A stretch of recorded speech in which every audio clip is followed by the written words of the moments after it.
Bismillahirrahmanirrahim. Assalamualaikum warahmatullahi wabarakatuh. Jumpa lagi kita di channel Sumber Dakwah Official. Nah, ini ada debat yang sangat menarik. Tentunya ini ada Samsul. Ini masih memperdebatkan masalah IKN. Oke, langsung kita melihat videonya.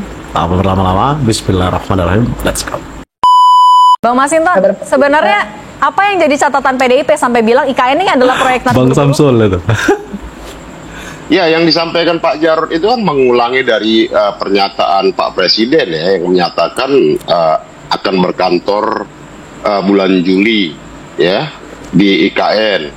Nah, Menteri PUPR-nya bulan Juni 2024. Tapi kan kemudian ketika ditanyakan wartawan, Presiden kan jawab, infrastrukturnya belum, sudah siap belum, listriknya sudah belum, airnya sudah belum.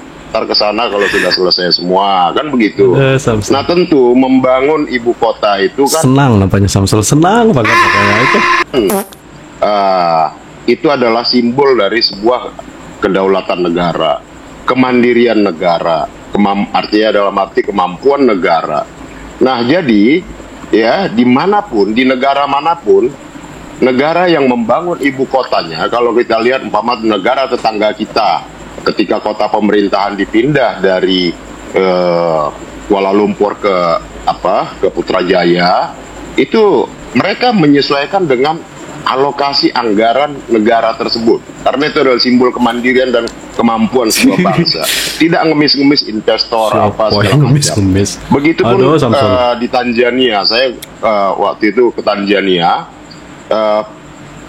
pembangunan ibu kotanya itu berlangsung hingga 40 tahun sejak zaman Julius Nyerere sampai kemudian sekarang. Itu pun pemindahannya bertahap-tahap tuh. Kantor itu parlemennya dulu, baru kemudian diikuti presiden, kemudian sampai sekarang aja kantor kedutaan besar Indonesia di Tanzania itu masih di kota lamanya, di Dar es Salaam namanya. Nah, artinya apa? Bahwa pembangunan itu dia tidak bisa langsung seperti menciptakan sulap simsalabim dalam waktu cepat dia akan bisa selesai. Nah, tentu kita lihat semuanya ya. Kita nggak usah baperan, kita bawa happy. Kalau ada kopi ngopi, kita bawa ketawa-ketawa happy aja. Dengar si Samsul. Target itu kan meleset, bahkan sampai ngantor di sana pun meleset. Nah, artinya apa? Bahwa Presiden menyampaikan target sekian, nah kemudian kan direvisi sendiri oleh Presiden, seperti itu.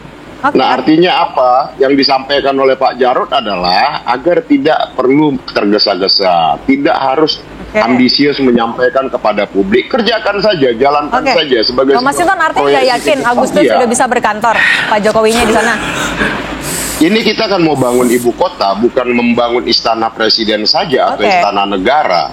Yang kita bicarakan kan ibu kotanya. Kalau mungkin Samsul hobinya mengkritik, pandainya mengkritik.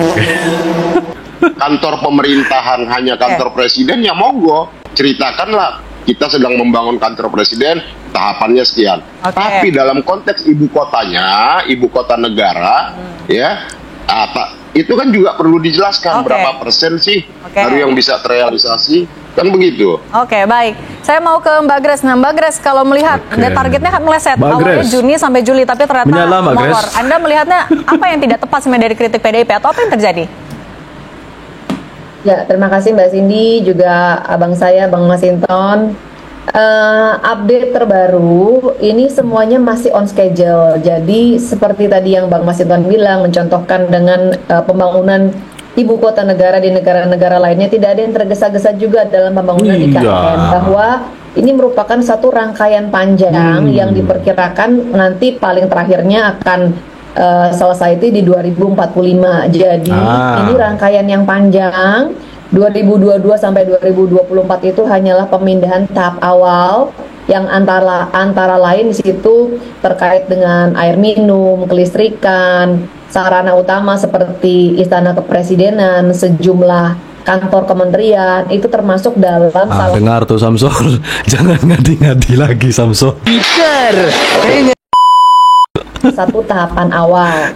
Nah, untuk keperluan Presiden berkantor pada bulan Juli ini, sejauh ini masih on the track. Tapi tentunya yang akan memastikan betul-betul punya final say apakah akan mulai masuk di bulan Juli atau apakah akan menunggu, itu kan Pak Presiden, karena kan beliau yang akan melihat sudah nyaman belum. Tetapi untuk kesiapan air minum, listrik itu sudah akan siap di bulan Juli ini. Untuk keperluan 17 Agustus juga sudah aman, Mbak Cindy dan juga Mas Masinton. Dipastikan yang namanya listrik aman, air termasuk juga komunikasi sudah aman. Jadi pembangunan dari IKN semuanya masih on the track. Auto mingkem tuh Samsul. Tidak tergesa-gesa. Seperti yang tadi dikatakan bahwa pembangunan ibu kota negara itu ya harus semuanya yang terbaik dan bersifat jangka panjang, dan itu yang memang sedang dikerjakan oleh tim OIKN begitu. Jadi jangan khawatir, malah kalau nanti udah sampai ke IKN mungkin bisa melihat bahwa semuanya sudah tetap on the track sesuai dengan target-target yang ditetapkan. Oke, Bang Masinton, tadi kalau Mbak Grace bilang masih on the track, kok semuanya masih on schedule. Kalau Anda melihatnya apa yang masih bisa dilakukan atau dievaluasi agar ini kan proyeknya sudah berjalan, anggaran sudah keluar, apa yang harus dilakukan oleh pemerintah? Ya kalau yang disampaikan itu nyatanya seperti itu, ya alhamdulillah begitu. Tapi kan publik, yang ditanyakan publik itu kan Pak, progres yang disampaikan pemerintah sudah sekian.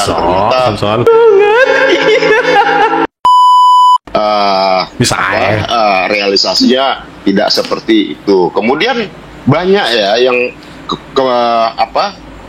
capaian-capaian yang disampaikan pemerintah kemudian diralat sendiri oleh pemerintah. Nah itu yang menjadi pertanyaan publik gitu, ya. Nah kemudian kalau kita lihat mengejar target untuk perayaan 17 Agustus yang saya khawatir malah jadi perayaan kemerdekaan itu kehilangan makna kemeriahan. Kita memaksakan sesuatu di tempat yang memang sama sekali tidak siap, maka maknanya itu yang diselenggarakan oleh negara ya. Kesampean yang tidak itu siap. Malah jadi lebih meriah acara 17-an yang diinisiasi oleh masyarakat di desa-desa, di gang-gang begitu ya. Karena apa? Karena ada seperti upaya ini nih 17-an harus kita adakan di IKN seperti itu. Menurut saya semuanya jadi terlihat terkesan ya mobilisasi itu buru-buru hanya untuk sekedar menyelenggarakan acara 17-an yang sesungguhnya ya. Kita kasih ingus nggak nih Samsul? Emang boleh? Sesungguhnya dalam kemeriahan 17-an Agustus itu menurut saya tidak perlu harus diselenggarakan di tempat yang memang belum siap. Kita adakan di Jakarta, makna kemeriahan, makna kemerdekaan itu bisa dirasakan. Oke, Mbak Grace, kalau Anda melihatnya 17 Agustus sebenarnya kan masih bisa juga dilakukan. Mbak Grace, Samsul kupingnya agak sepi. Jadi harus diulang 2 kali. Jakarta tidak perlu di IKN. Anda melihatnya memang ada urgensikah harus dilakukan di IKN tahun ini? Nah, ini kan sebenarnya gagasan untuk memindahkan ibu kota sudah ada sejak lama ya. Bahkan kalau kita runut lagi ke belakang, yang pertama kali memiliki ide ini kan adalah Presiden Soekarno tahun 1957, karena melihat bahwa Jakarta dan Jawa itu sudah harus berbagi beban, apalagi Jawa atau Jakarta terus khususnya sekarang sudah overpopulation. Jakarta adalah the fastest sinking city in the world gitu kan, yang paling cepat tenggelam begitu penurunan tanahnya. Jadi memang tidak ada jalan lain, tidak ada opsi lain, ini harus dibagi bebannya. Oleh karenanya saya harap ya termasuk teman-teman semuanya, yang termasuk juga Bang Masinton, bisa sama-sama mendukung, memberikan energi yang positif ya, bahwa kita itu nanti bukan mengejar 17 Agustus oleh karenanya semuanya harus tergesa-gesa, tidak, tetapi ini justru menjadi momentum kita akan mewujudkan visi para founding fathers kita, bahwa pembangunan nanti harus semakin Indonesia sentris gitu kan, bahwa pembangunan harus semakin merata, dan ini harus ada langkah berani untuk mewujudkan gagasan besar ini, yang dimana sebelum-sebelumnya mungkin ada banyak pertimbangan sehingga tidak jadi-jadi. Nah, Pak Jokowi lah yang mengambil langkah berani untuk mewujudkan ini, oleh karena memang perlu kerjasama semua pihak ya. Dan kita support, kita terima tentu semua masukan, mohon sabar, ini semua sedang dikerjakan. Yang pasti tidak ada tergesa-gesa, semuanya akan memenuhi kualitas yang terbaik sebagai standar sebuah ibu kota negara. Oke. Nah guys, nilai kalian sendiri yang tentunya ya memang kalau Samsul memang orangnya macam itulah. Jadi ya kita harus dimaklumi, suka ngelunjak kalau dikasih hati. Dah saya akhiri, tulis di kolom komentar apa pendapat kalian. Tentunya tetap jaga persatuan Indonesia, jangan mau terpecah belah, jangan mau ada domba. NKRI harga mati. Wabillahi taufiq wal hidayah. Wassalamualaikum warahmatullahi wabarakatuh.